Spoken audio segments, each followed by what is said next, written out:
Hey, my name's Connor, or Hana Yankowitz, and this video is about my HIA project. Stories from the Spaceport, the first chapters of a duet of interactive fiction pieces set in queer futurist worlds. Like a lot of things in my life, you could say that this project comes from multiple origins. In some ways, this project is the grandchild of things that I explored in the Italic program as a frosh at Stanford. Interdisciplinary connections between different art forms, experimenting with different forms of narrative. In other ways, this project weaves together the things that make up my course of study.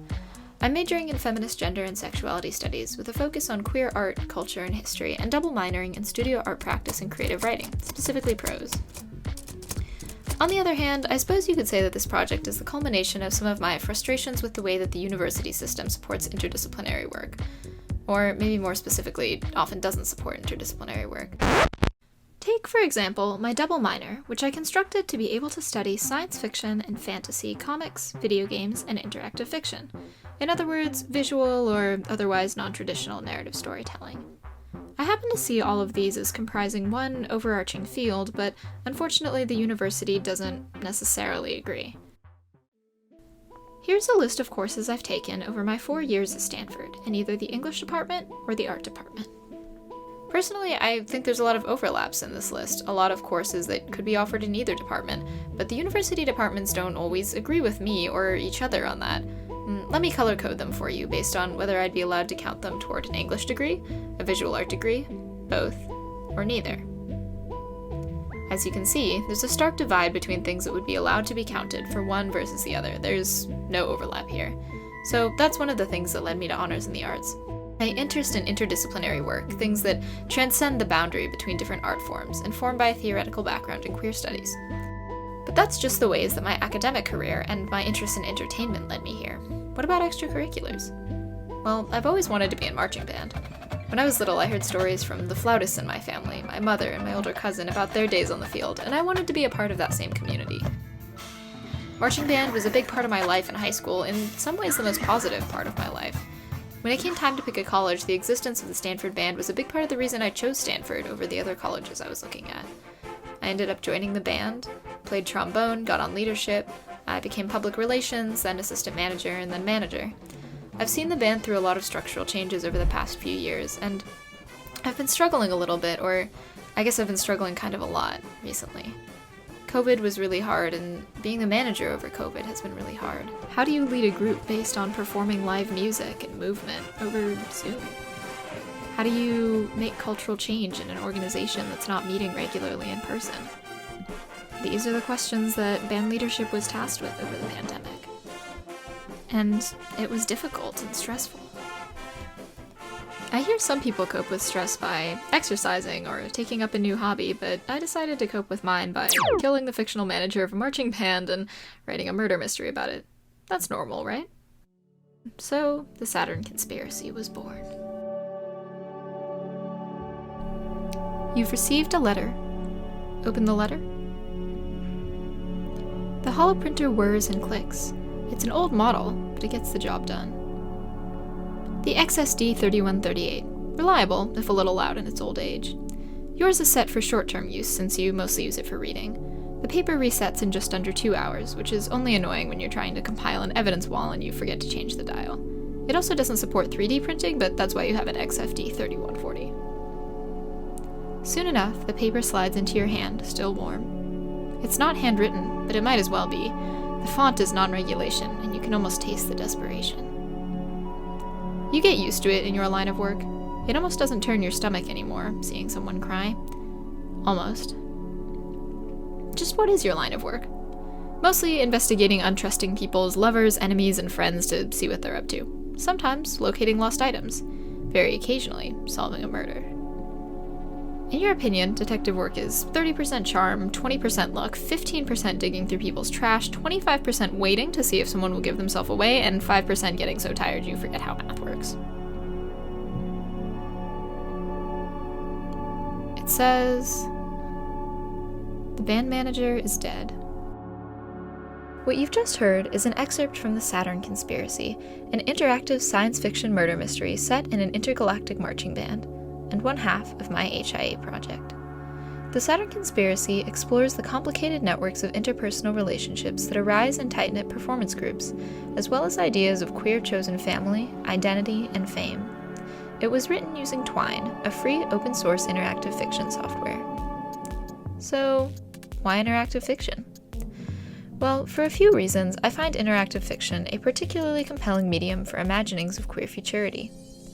One of the goals of this project from the start was to experiment with how form and content can weave together and inform each other, so it was important to me that the way my stories were written related to both their genre as speculative fiction pieces, as well as the concepts of futurism and queerness that I was interested in exploring from a theoretical standpoint. Queer theorist Jose Esteban Munoz writes in his book Cruising Utopia that, quote, "Queerness is a structuring and educated mode of desiring that allows us to see and feel beyond the quagmire of the present. Queerness is essentially about the rejection of a here and now and an insistence upon potentiality or concrete possibility for another world." Munoz describes queerness as a way of desiring that is performative in the sense of Judith Butler's theory of gender performativity. In other words, queerness is both creative and constitutive in how it imagines alternate futures. To conceptualize such worlds is, in a sense, to help make them real. This same kind of striving and forward-directed creative energy can be seen in a lot of speculative fiction by folks of marginalized identities. Munoz often makes connections in his theorizing between an awareness of history and memory and the ability to construct futures. There are some ties here to genres like Afrofuturism, which often see themselves as responding to historical moments in their creation of new realities. In much the same way, my speculative writing is based off both personal experience and my background in queer history and queer studies. Personally, I don't think you can imagine a productive future without studying the past. I also think it's worth noting that Munoz calls out a notion of a specifically relational queer futurity, in opposition to the anti-relational turn exemplified by Leo Bersani and Lee Edelman. Queerness as collective is important here, especially in the context of queer communities of color. Similarly, I found it important in my writing to ensure that community and relationships were emphasized, especially non-romantic, non-familial relationships. I wanted to ensure that gender nonconformity was not an isolating factor for my characters. I wanted to explore what it would look like in a world where being LGBTQ did not make one, in the older sense of the term, queer. My second story, Taryn, is set in a future society where surgical body modification is a part of the coming-of-age process. Being trans in such a world is unremarkable. Being queer, in the more modern sense, is commonplace. In the following excerpt, my main character, Diza, spends some time worrying about one body mod that is remarkable: a brain implant allowing her to mentally access databases. By the time Diza left Junji's apartment, it was well into Hollow Night, and Z was incredibly jumpy. Logically, there wasn't a chance that their conversation tonight, or any night previous, had been audible to anyone. If there was anyone you could trust about things like that, it was Junji, and his incredibly loud tinnitus-inducing music. Plus, it wasn't like inspection scans were that common, and even if Z did get scanned, it was worse to be the implanter than the implantee anyway. Still, discussing the whole sordid procedure, or if Diza was being honest even thinking about it, made regret worm deep into the recesses of her heart. Why had Z thought Z could just let Junji meddle with her mind and then forget about it like nothing had happened? Was this going to plague her for the rest of her life? It wasn't even that the mod itself was causing any problems. It worked perfectly, because of course it did. Because of course Junji would be the one to prove that the laws were overprotective.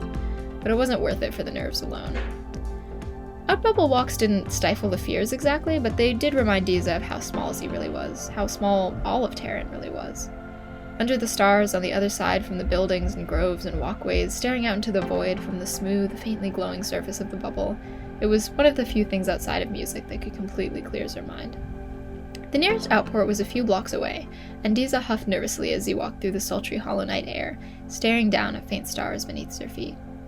Flow neon signs illuminated the walkway and cast glowing after images onto her boots in pink and blue. It was late enough that the path was completely deserted apart from sweeper pots. Even the port station attendant had seemingly left, which would have been a problem for someone without an Outbubble work pass. As it was, Diza scanned her wrist and waited for the telltale whir of an appropriately sized spacesuit being produced. Evidently, the station had been equipped with a more updated dispenser than the stables, because it was only a few minutes before Diza was stepping out of the other side of the airlock, shaking her head to get her inner ear to adjust to the shifted gravity. The closest planet seemed to hover in the sky, pale and huge. It looked so near from out here, unlike the sun, which twinkled distantly, almost indistinguishable from any other star. Diza walked for a few ship lengths before crouching easily. One perk of working in graveless stables was that one got quite used to spacesuits, and laying down, hands pillowing her head. Without an atmosphere, the stars were abundant in the velvety black sky, like the clearest view from the Earth countryside except for the lack of moon. Far above Disa's head, sleeping ships and satellites drifted in their orbits, and she gazed up at them with their second arms folded across her stomach. It was peaceful out here. To come back to the question we started with, how does all of this relate to interactive fiction? Twine, as I mentioned earlier, is open source free software for writing hypertext stories. It doesn't require any additional downloads to run, and it produces finished products as HTML files, websites that can open on any browser. Twine has been the software of choice for many queer indie game makers, including Anthropy. In Love, Twine, and the End of the World, Anthropy uses a choose-your-own-adventure format that mirrors how many Twine games work to explore both her own journey through game making as a queer polyamorous trans woman and the reasons why Twine is so popular. As Anthropy points out, Twine has a low barrier to entry since it's available for free and on its most basic level doesn't require coding knowledge, and it creates games with a low barrier to entry since they're primarily composed of text navigated by clicking on words. You don't need to know how to use a controller, or be able to use a controller at all, to access these stories. And so, I see writing in Twine as its own kind of performative.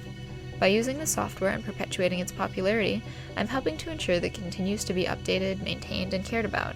In a very minute way, I'm helping to create the future I want to see. And if that's not the point of making queer art, then I don't know what is.